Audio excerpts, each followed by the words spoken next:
Hey everybody, welcome to the Book Leads Impactful Books for Life and Leadership. I'm your series host and leadership performance coach, John Jaramillo.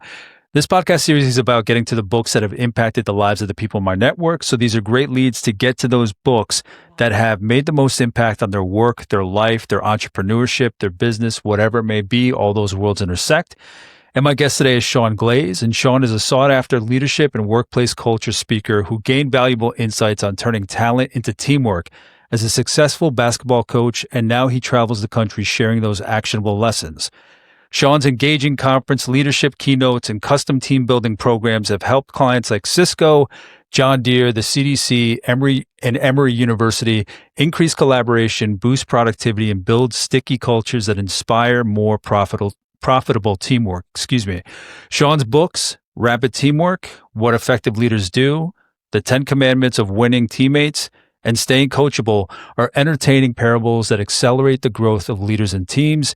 And Sean and I were just talking about this, the fact that he was my first time being my guest was in May 2023 in episode 50 of the series. And now I'm coming up on episode 160, where we talked about his book. He shared his book, Staying Coachable, a story with 4 questions to help you thrive in change, keep climbing, and enjoy relentless improvement. It's incredible that it's already been over 2 years. It feels like you were just here, Sean. I know I say that all the time. It sounds so robotic at this point, but it really is incredible how fast time goes by. And just seeing the work on LinkedIn, paying attention to your posts and seeing where you're speaking now with this newest book, it's incredible how fast it goes by. And I love when I do have guests come back because I can see how their thinking has changed. As good as we are as coaches, no matter what we've written as coaches or produced or whatever it is, there's always something that evolves in any little period. Even if I talked to you 6 months ago to now, even in that period, something could have changed in the way that you saw the world. So I love having you on in general. And then I want to see how your thinking has changed and evolved over the past 2 years. So thank you for coming back. Hopefully a little bit better person now than I was then. And we're always looking to grow. And obviously, congratulations to you on continuing to grow the podcast and your audience and the impact that you've had, John. Yeah, it's been, you go into these things thinking one thing, like I'm going to get my name out there, whatever it may be. And then it's just been life-changing for me, which I've mentioned before. I've learned so much from all of you. It gets me curious for the next one. So I'm appreciative of anybody that takes, an hour and a half, 2 hours of their time to sit down with me. So it's a mutual gratitude. I'm glad we could sit down and have these conversations. So Sean, we did talk about this in the previous episode. Who are you today? What does the work look like that you do day in, day out? We went into that, but now I'm curious to see how, again, your wording, your approach to it, your tone, how things change from one episode to the next. But just for people who didn't meet you in that first episode, what is the work that you're doing in the day-to-day for your business? Well, first, man, I'm excited to hear this guy you have on today because I heard your introduction and he sounds pretty interesting. So I am very grateful for the introduction and for the chance to join you again. As we talked about with the very first conversation, actually was my third book because I started with Rapid Teamwork, then you go into kind of the winning teammates, and then when we spoke a couple of years ago, that was over the Staying Coachable.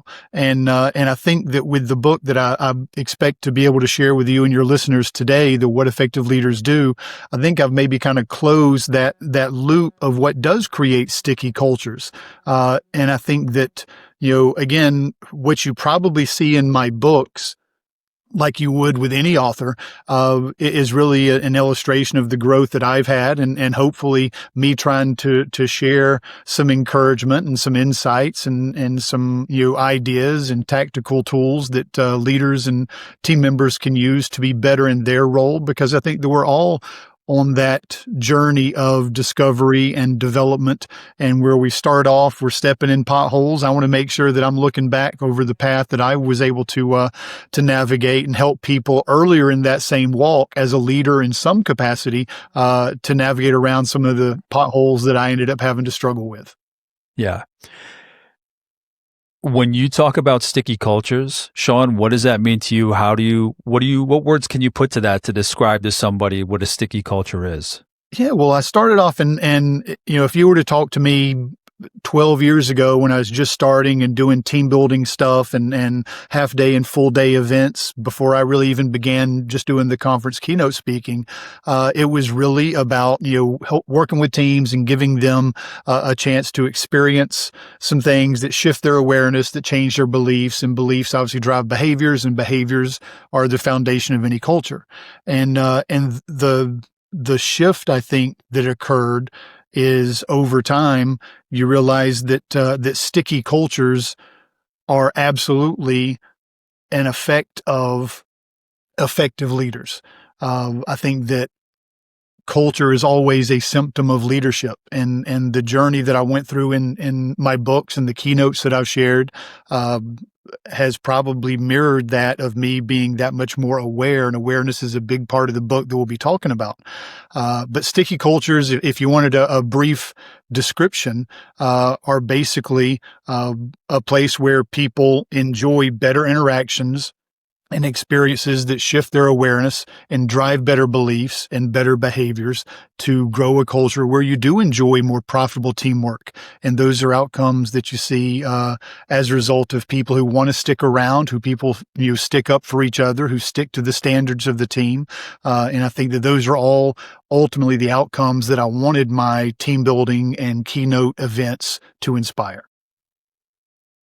Sean, for you and for us as a student of what you're teaching and the listeners, I want to understand how you got here. We had that previous conversation, but for those that haven't listened to that one yet, what was your path to now from, say, high school to when you really started developing yourself, whether entering the workforce? What did that look like to now? And I love how you chuckle. Every time most times when I ask that question, people are just like, okay, it was lopsided, or there were pivots, or they just chuckle because it's such a path, a long path maybe to talk about. But for you, what did that look like? What was it that guided you to where you are now? Not that you knew you were going to end up doing this, but Right. what did that path look like? Very unexpected to be where I am now, although I think my heart has been the same. How you end up sharing that passion and some of the things that you have an impact with, are oftentimes not maybe the way that you would expect. And I think that a lot of the work that I do with organizations and teams, hybrid teams or remote teams, and give them a chance to connect and collaborate more effectively, it really does come down to being curious and asking good questions and giving people a chance to appreciate each other and kind of what that path has been. And I love that question because I think it's a question that we all benefit from using with people that we're around that we maybe don't always stay curious enough to ask. And that idea of hey, tell me about the path that you walked to get to where you're at today. That's a pretty powerful question. And for me, as you mentioned, my background is I was a high school literature teacher and basketball coach for nearly 3 decades. And it was about 15 to 20 years in that I was able to have witness some success of the things that I now share with organizations. And working as a basketball coach, early on, my failures as a basketball coach were because I was focused upon developing talent, and I was focused upon implementing strategy. And I thought that those were kind of the only 2 rails that you needed to kind of put your wheels on. And I realized that every industry, not just basketball, but business, every industry is in the talent acquisition business. Every industry is in the strategy definition business and has kind of that checklist of things that they need to achieve. The problem was with me, I neglected culture, which is the thing that would have allowed my people to implement that strategy. And when you don't focus upon culture, I think that your strategy and your talent end up being sabotaged. And that's where I think that an attention to culture and making sure that people are put in a position where they can thrive, where they do feel safe to share mistakes and to offer suggestions, where they do have a clear goal and values, and they understand what they want to celebrate, and they feel comfortable holding each other accountable and celebrating those successes. I think those are the things that ultimately leaders who do enjoy success have found a way. Maybe it's through a system or because they stumbled upon it. I think that focus upon culture is ultimately what the most successful leaders generally get to. So before I ask you to dive even deeper into your past, to show me how you got to coaching and being a high school teacher, for you, what was the turning point in your coaching as a basketball coach where you said yourself you did it looking at only two factors? what was the evolution? What was the pivot point? What was the trigger or the moment where you said, okay, there's more to this? I appreciate that question, John. And it's actually one of the stories that I'll tell in a couple of my keynotes goes back specifically to that moment. And I'm standing in a locker room after we had underachieved as a team, and knew that we should have probably won more games than we had and enjoyed the season more than we had. And we had, average talent. We should have been middle of the region, at least in terms of performance and results. And we weren't. We were down near the bottom, and that was completely my fault as a leader. And it was, looking in that mirror in a locker room and realizing the person who was responsible for the team being better was the guy looking back at me, and then being frustrated because I had done to that moment everything that I knew to do as a leader. I had focused upon all the technical stuff, all the strategic stuff, all the individual development, and all the things that strategically and talent-wise that should have made us better than we are. And the pieces just didn't fit together, and people didn't play together, and they were selfish, and a lot of that was my fault because we had completely neglected that culture piece that once I decided, because of my assistant coach who said, "Hey coach, we're going to have a better team. We need to focus on building better relationships." That was an aha moment for me, and probably the most important light bulb experience of my life, where I had been so left-brained and so focused upon, being organized and controlling how we did. And we'd had great practices, and you went through teaching all the technical stuff. But if people don't care about and believe in and trust each other and have those connections and have the empathy that's inspired by caring about each other and caring about a destination, all the other technical stuff doesn't matter. And I think that the huge turnaround that we experienced from my first year to my second year in that particular program was, kind of that eyebrow raising, hey, maybe there's something to this. Because I had convinced myself as a younger coach, hey, just do your job. We don't need to worry about all that touchy-feely stuff. And turns out that connection and psychological safety and trust and all the things that I help organizations to build with the activities and the experiences that I share are pretty significant.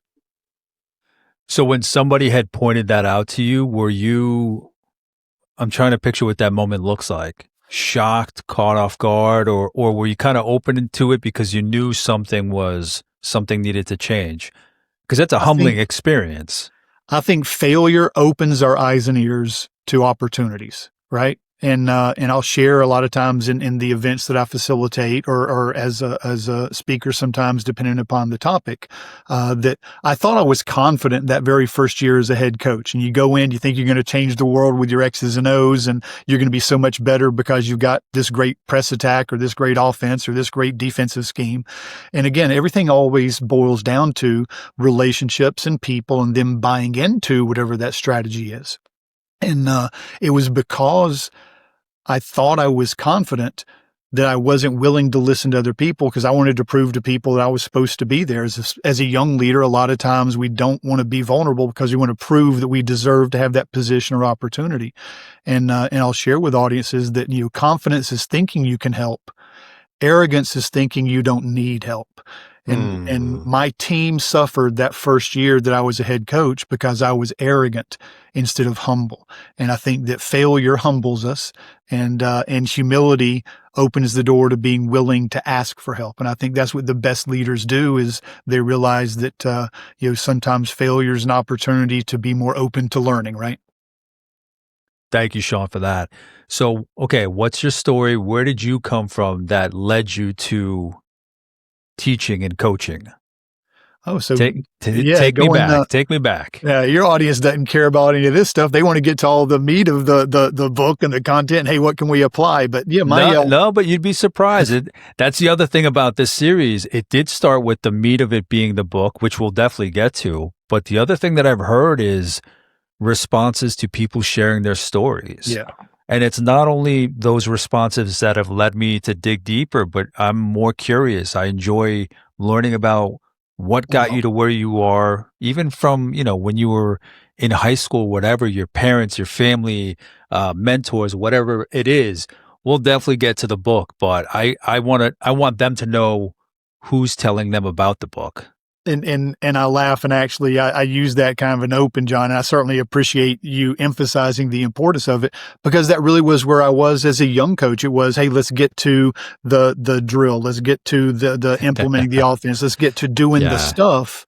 And I really had neglected having one-on-one conversations and building relationships and being curious enough to ask, tell me about your family. Tell me something, who is a hero for you? What's something that you want to do in the next 10 years? And those were questions that when you do take the time to build some roots into a relationship, then you're going to see far more fruits come from that.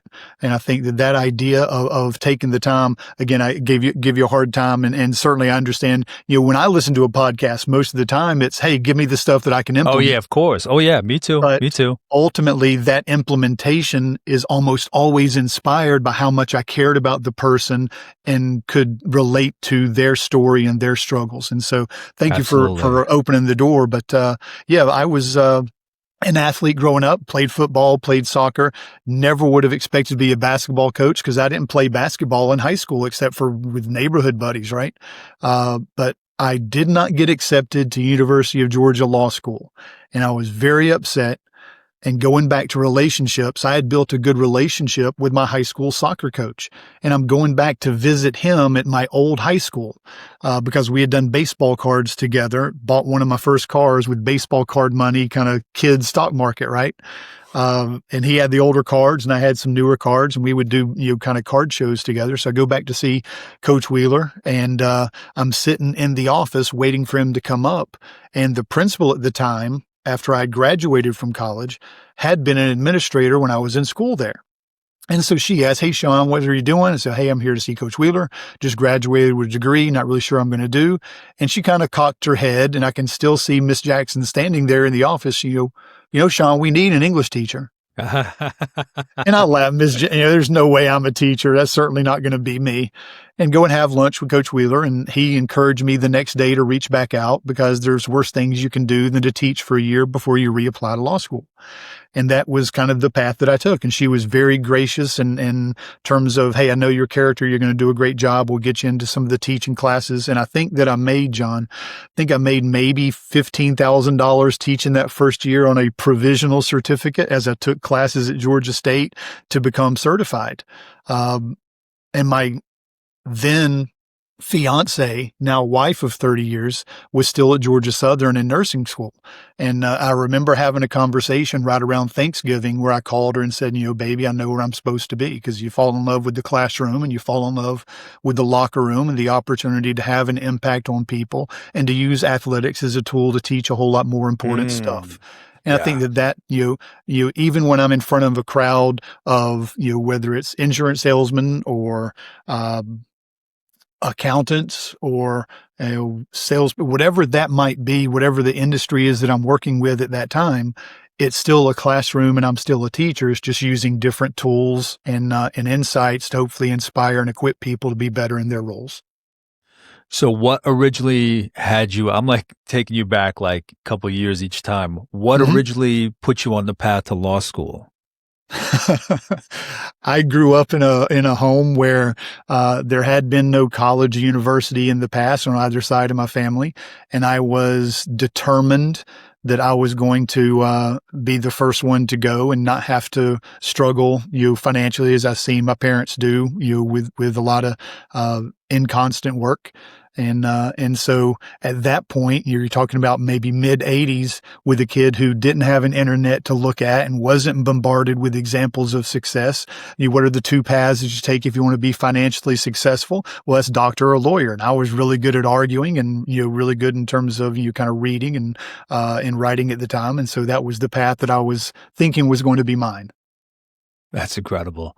So, Sean, we've talked about, coming full circle, and you had said, even though you couldn't have predicted you were going to be here in this position doing this work now, you still have the same heart. So how do you reconcile who you are now? It's along those lines then. How do you reconcile who you are now to who you were as a kid? How do you connect those worlds?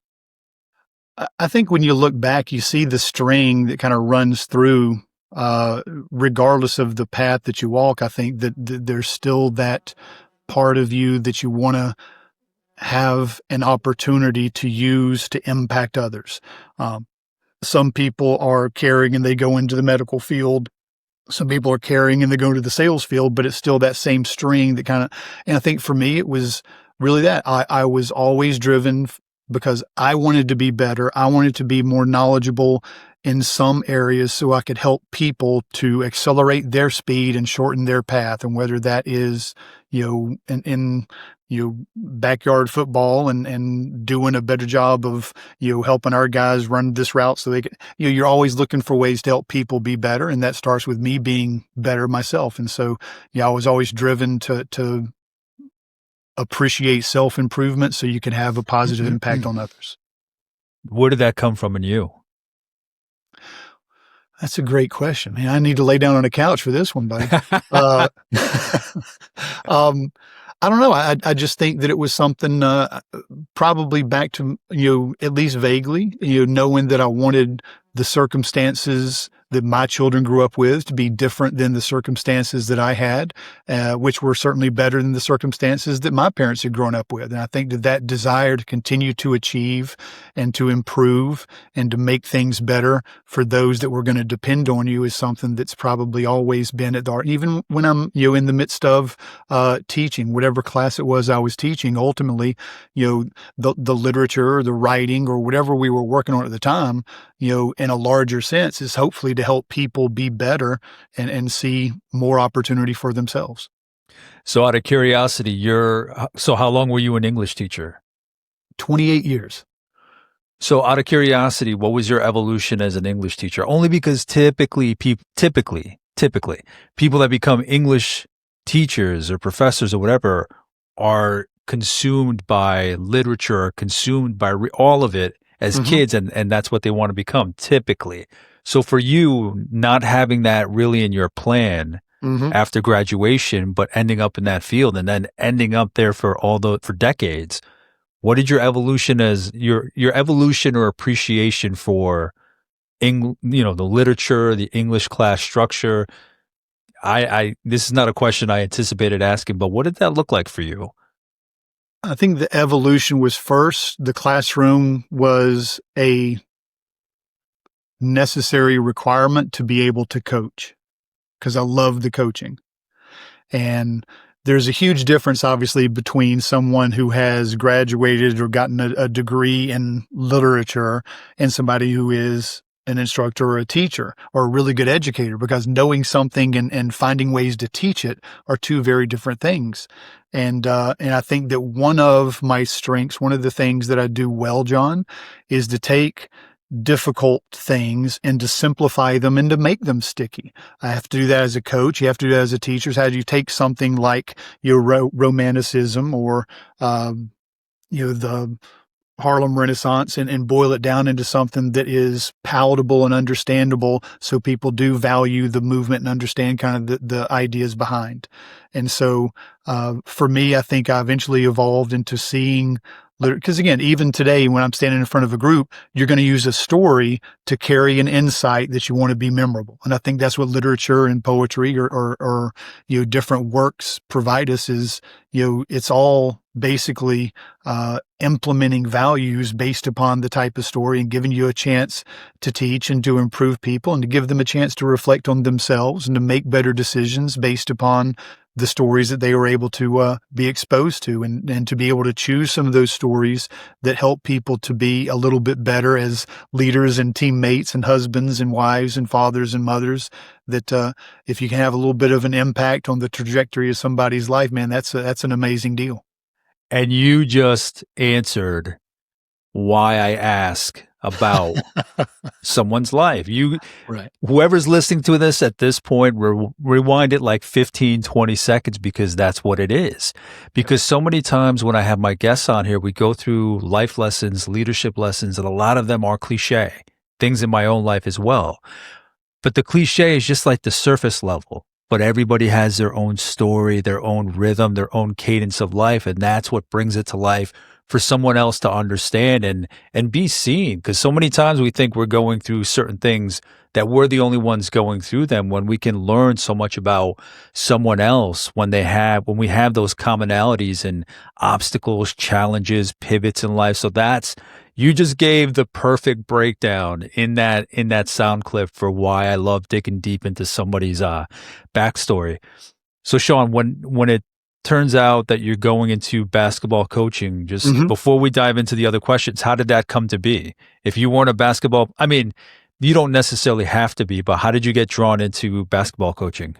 Yeah, I'm sitting in pre-planning 3 days before classes start, and I'm going nutty trying to put together what do my first 2 weeks of classes look like, because I'd never been a teacher before. And I'm sitting in the media center at a faculty meeting, and the high school basketball coach at the time, who had actually also been the basketball coach when I was a student there, comes over and sits down next to me and slaps me on the leg and says, "Sean, I got a question to ask you." "All right, coach." And Coach Morgan looks at me, and you always had kind of a scraggly beard, and said, "I don't have a freshman coach. Would you be interested?" I'm like, "Well, coach, I've never played high school basketball. I've played football, played soccer." He said, "I can teach you the X's and O's. I know what type of person you'd be. Would you be interested? I'd love to have you." And because my wife was still in college, that was something for me to do in the afternoons between, coaching whatever other stuff. And so that was how that initial door was opened. And I fell in love with the competitiveness and the camaraderie and all the things that are part of, a basketball program. And that's where I wanted to kind of lay my path as a leader. It's amazing. Sean, I've heard a couple since we started this conversation, but what do you consider your superpower? This isn't a question that was in the last episode we did, but I think as I look back, whether it's as a teacher or a coach or as a speaker or facilitator now with different audiences, I think that still my superpower is probably being able to summarize and simplify and make sticky ideas that can help people be better and apply to their own life. And then I'm curious, I'll listen back to both of these side by side, but what is your definition of leadership? What does great leadership look like? My definition of leadership is interactions that affect others. And leadership obviously can be negative and dangerous in terms of bad leaders can certainly influence people based upon the interactions they have. I think that the most effective leaders have very profitable and positive interactions that influence people to make different decisions and behave in different ways. But ultimately, the influence of the interactions that we have with an individual or with a group, that ultimately is how I would define leadership. Now, Shaw, we can jump into your book. Can you introduce the book and then just introduce us or tell us a story of how it came to be? You had so many books before. What was the lead up to this particular book? I think that you don't so much plan to write a book as a book just kind of fights to get out of you in some way. There's, those ideas that you kind of feel bubbling up that you want to be able to express some way. And from our previous conversation, each of my books has been a parable. I want it to be something that was entertaining, that carried within that kind of hopefully entertaining story, some content that the reader could apply.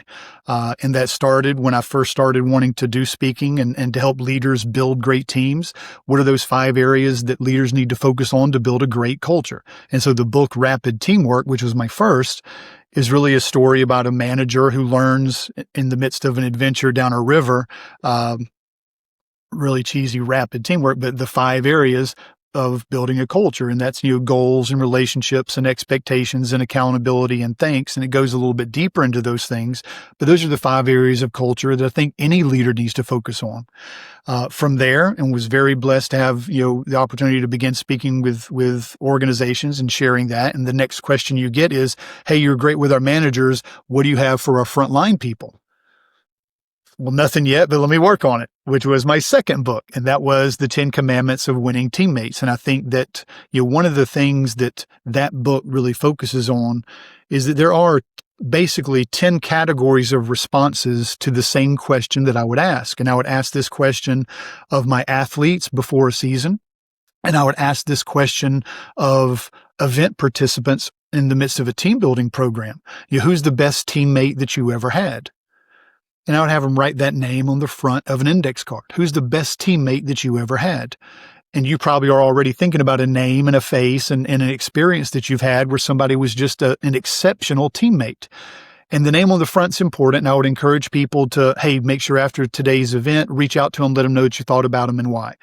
But on the back side of the index card, I want you to write, what is it that that person did that made them such a significant part of your past? What is it that that person did that made them so unique and special in terms of having a positive impact? And the response, this is not going to surprise you, the response is never a technical skill. It's never, that Steve is really good at Excel. It's never that Susie's a really good rebounder. It was always interpersonal stuff. And so when you think about, and on the back side of the book, the kind of 10 Commandments for Winning Teammates, I've got the scroll that has the list of the 10 things that are basically a summary of the responses that I would get. And that was kind of the content that I used to begin to build the story around that question for somebody that had lost his job because he wasn't a great teammate, because he didn't focus upon those things.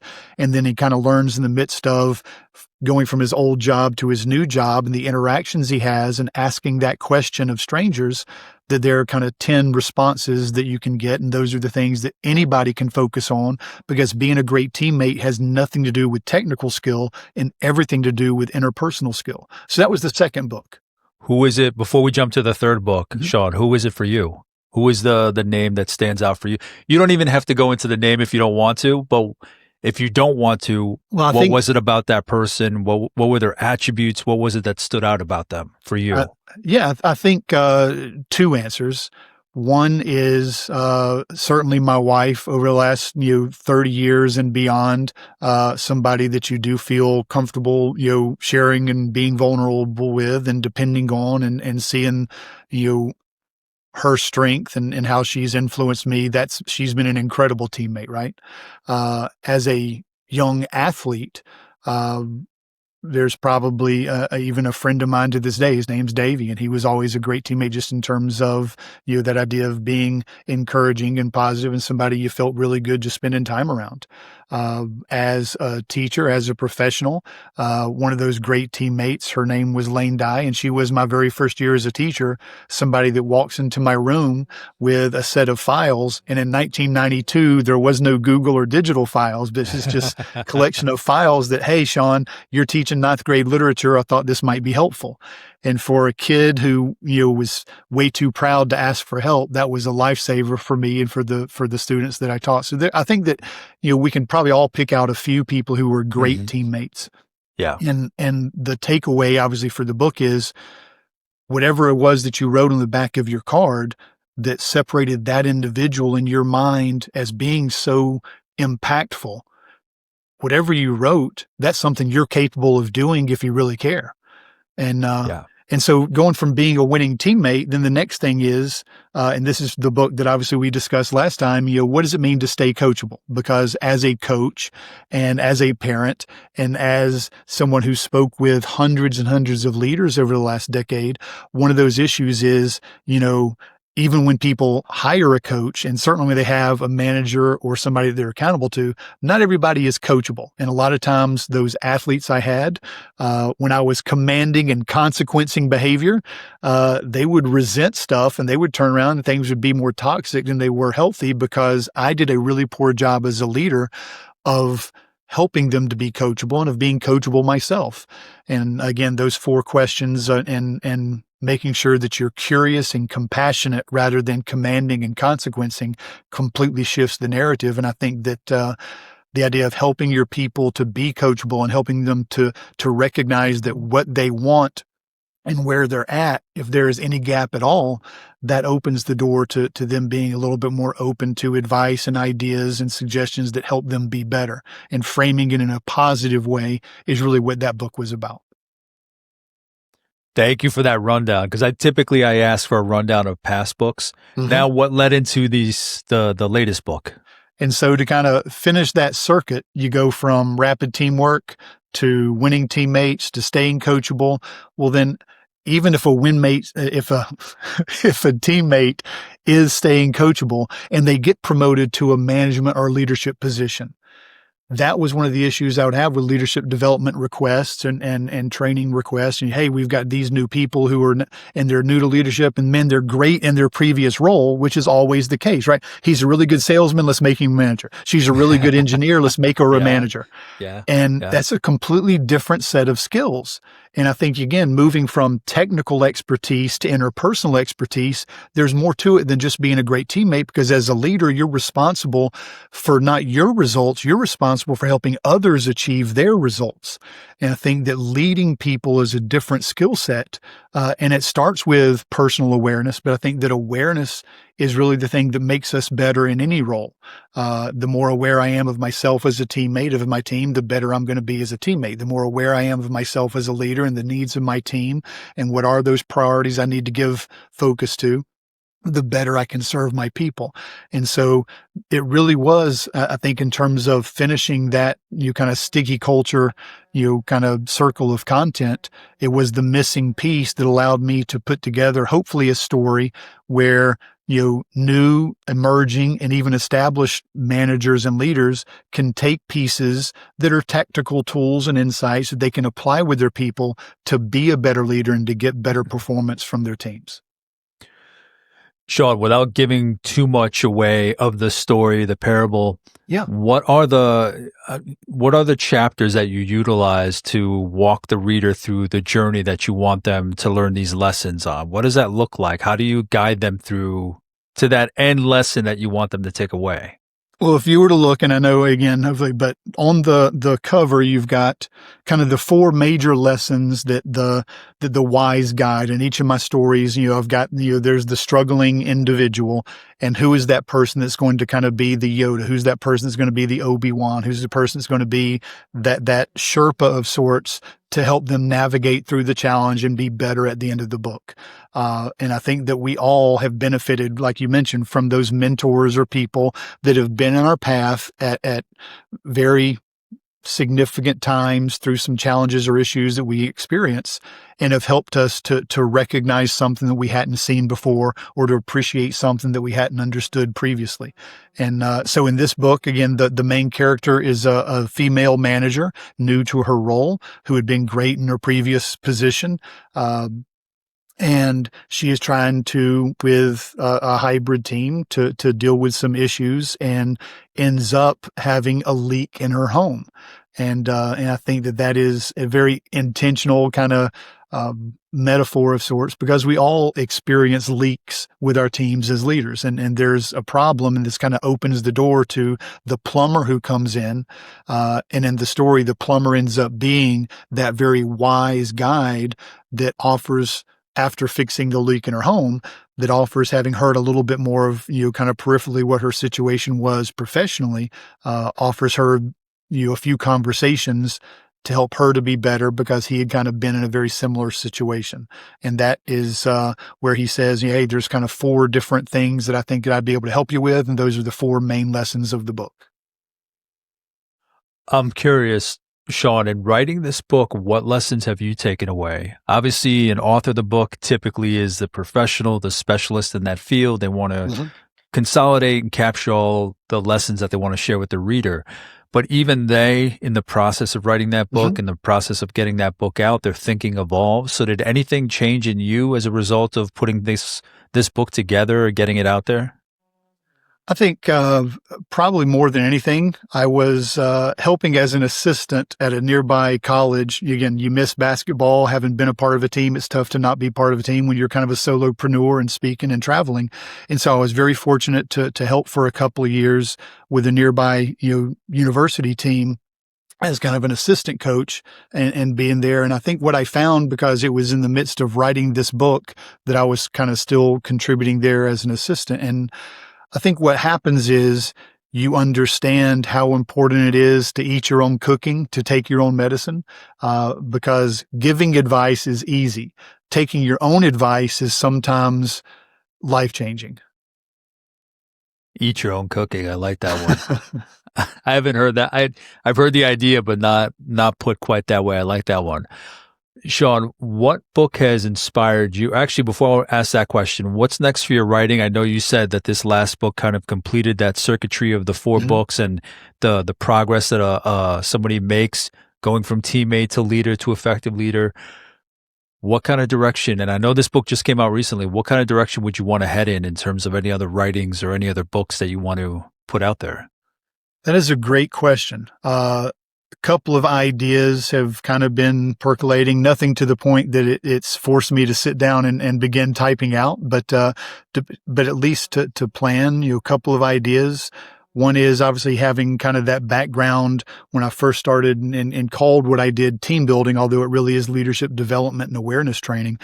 Team building is something that I feel very strongly can be fluff.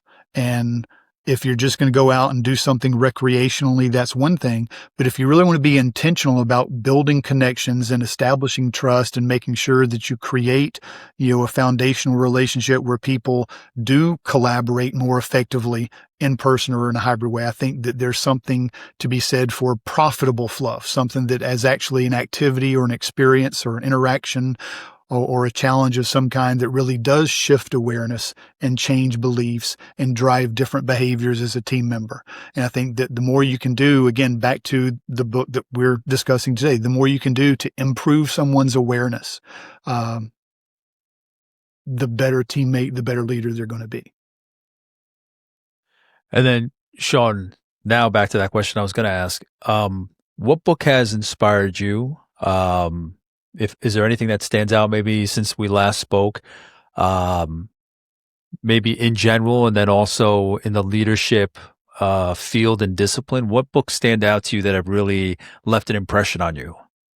Of Probably not one. Again, you see behind me just, an unbelievably small percentage of what's in the other room in the library. I am, insatiable when it comes to, reading and wanting to reread sometimes and you constantly highlighting and making notes of things that I want to be able to somehow share in some way or implement. Uh, but I think that when I look at the books that I've written, they really are probably more of an homage to the authors that I'm grateful for, and that is somebody like Bob Berg with The Go Giver, Og Mandino, Greatest Salesman in the World, Leadership and Self Deception, certainly John Gordon, a number of his books, in terms of using parables and entertaining stories to impart wisdom that can be applied. What kind of when you go and give keynotes, Sean, are there different themes? I mean, obviously, keynotes vary from one event to the next. So, what have those looked like in the last couple of years? Yeah, most of them have been either here's our entire organization and we want you to come in and inspire them to be winning teammates or to stay coachable. And so basically each of my books has kind of been the backbone for that keynote message that then you customize obviously for the event and for the client, but the content in the keynote is something that generally I would also then provide a copy of the book to help to reinforce the lesson. So they're not just taking notes, during the midst of the event, but hopefully enjoying the stories and a little bit of the interactive stuff. And they have the book to carry home afterwards to highlight and to make sure they reread to implement some of the things that will be introduced in the keynote that then they can apply, afterwards. And so those are really the four major messages that I'll share are, how do you build a great culture? That's the rapid teamwork. What do winning teammates do differently? How do you help to inspire relentless improvement and for people to stay coachable? And then finally, what do effective leaders do? So those are kind of the four messages that I would share. Amazing. And now, Sean, in wrapping up, is there anything else you want to share about what you're up to these days? Maybe something I didn't ask about that you want to put out there? Anything at all? The floor is yours.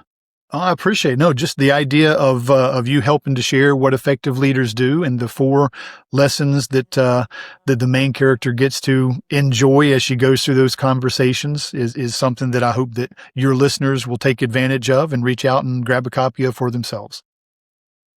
Sean, this is off script, just came up in the moment, but we're talking about conversations. What's your take on conversations? That sounds like a simple question, but you've dealt with students, you've been a student yourself at various levels. What's your take on conversations, where they can get us, how important they are? think a lot of conversations are